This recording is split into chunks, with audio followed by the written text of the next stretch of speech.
जहां 14 साल की उम्र में आपके और हमारे बच्चे गली में क्रिकेट खेलना सीख रहे होते हैं, वहीं कुछ बच्चे अरबों खरबों की डील्स क्रैक करना सीख रहे होते हैं। कभी सोचा है आपने वो बच्चे कौन से हैं? ये अरबों खरबों की डील 14 साल की उम्र में कहां सिखाई जा रही है?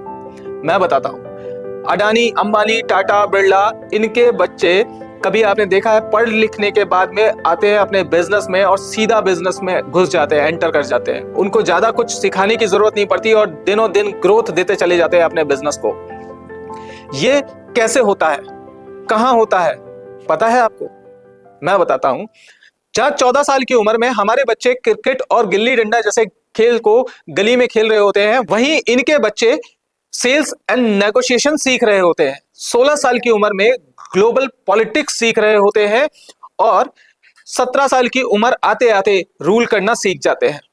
ये कहां होता है, किस जगह शुरू होता है? भाई साहब, सभी चीजों का खेला क्लासरूम से ही शुरू होता है। लेकिन वो क्लासरूम कौन से होते हैं, क्या आपको पता है? जिन स्कूलों में आपके बच्चे पढ़ते हैं, हमारे बच्चे पढ़ते हैं, जिन कॉलेजेस में आपके बच्चे और हमारे बच्चे पढ़ते हैं, वहां पे सिर्फ और सिर्फ एक चीज सिखाई जाती है, जिसको बोलते हैं नौकर बनना। वहां पे मालिक बनना, रूल करना, ये सब चीजें नहीं सिखाई जाती हैं। ये सब चीजें सिखाई जाती हैं गिने चुने 3 से 4 स्कूलों में, जहां पे सिर्फ और सिर्फ फ्यूचर के लीडर्स बनाए जाते हैं। वहां पे सिर्फ और सिर्फ बिजनेस की पढ़ाई कराई जाती है और सिर्फ ये सिखाया जाता है कि टीम को के ऊपर कैसे रूल किया जाए। आज एक आपके साथ छोटी सी स्टोरी शेयर करता हूं। सन 1857 में औद्योगिक क्रांति आई थी। औद्योगिक क्रांति, उस टाइम अंग्रेजों का शासन था और यूरोप में उद्योग खुले गए थे। तब लेबर की शॉर्टेज हुई थी। तब हमारे देश में गुरुकुल को बंद करके स्कूलों की स्थापना हुई थी। उन स्कूलों में सिर्फ और सिर्फ नौकर बनना सिखाते थे। जैसे कि आज भी वही कल्चर फॉलो होता है। जैसे मैं आपको बताता हूं, घंटे की टंकार से पीरियड लगता था, घंटे की टंकार से ही फैक्ट्री में शिफ्ट चेंज होती थी। टीचर जो होता था वो फैक्ट्री में सुपरवाइजर होता था। टीचर मार दे, पीट दे, डांट दे, कोई बच्चा उसके आगे बोलता नहीं था। यही चीज फैक्ट्रीज में थी। सुपरवाइजर या मैनेजर डांट दे, पीट दे, कोई आवाज नहीं उठाता था।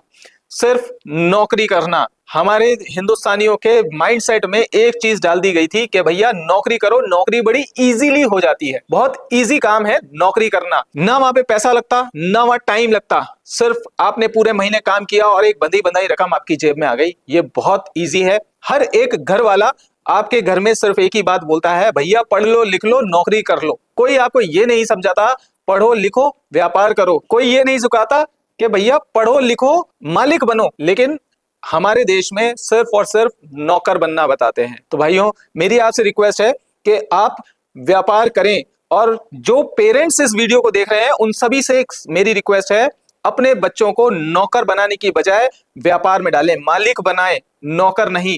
मैं आज आपको उन स्कूलों के बारे में बताऊंगा जहां पे बड़े बड़े पॉलिटिशियंस के बच्चे, बड़े बड़े फिल्म स्टार्स के बच्चे और बड़े बड़े बिजनेस ओनर्स के बच्चे पढ़ने जाते हैं। पहला कॉलेज है एटॉन कॉलेज, दूसरा है ली रोजी, तीसरा है फिलिप एक्स्टर, चौथा है हैरो। इन कॉलेजेस में बच्चों को बिजनेस सिखाया जाता है, मालिक बनना सिखाया जाता है।